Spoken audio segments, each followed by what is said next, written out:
Voice of the પીપલના reporting બાદ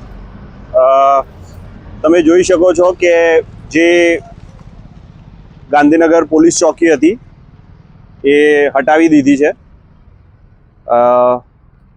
હું SP સાહેબ રવિ તેજાને જેન્યુઅનલી થેન્ક યુ કહીશ, કારણ કે એ થોડા સેન્સિટિવ છે.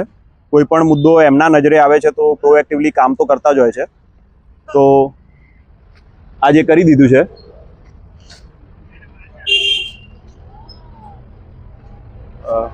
પણ હજી આ દારૂની જે સમસ્યાઓ છે, આજે પોટલીઓ લોકો પીતા હોય છે, એ પણ થોડું એમાં નિકાલ આવે. બાકી વોઇસ ઓફ ધ પીપલના રિપોર્ટિંગથી આજે દારૂની આ જે કેબિન હતી, એટલે જે પોલીસની કેબિન હતી જેમાં ફૂલ દારૂ પીવાતું હતું, અહીંયાની મહિલાઓની સમસ્યા હતી કે ભાઈ લોકો અહીંયા બહુ જ હેરાન કરે છે, આ કરે છે, તો આપણા રિપોર્ટિંગથી એ ચોકી હટાવી દેવામાં આવી છે.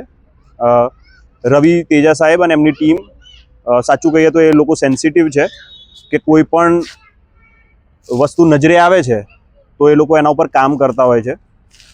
તો અગર voice of the people genuine કહે તો અહીંયાના જે એસપી છે, સુપ્રિન્ટેન્ડન્ટ, એ બહુ સેન્સિટિવ છે અને એમના નજરે કંઈ પણ વસ્તુ મૂકેલી એના ઉપર એ પ્રોએક્ટિવલી એક્શન લે છે. અને વોઇસ ઓફ ધ પીપલનો આ રિપોર્ટ કારગર રહ્યો. તો તમે વોઇસ ઓફ ધ પીપલને સપોર્ટ કરતા રહેજો. Thank you.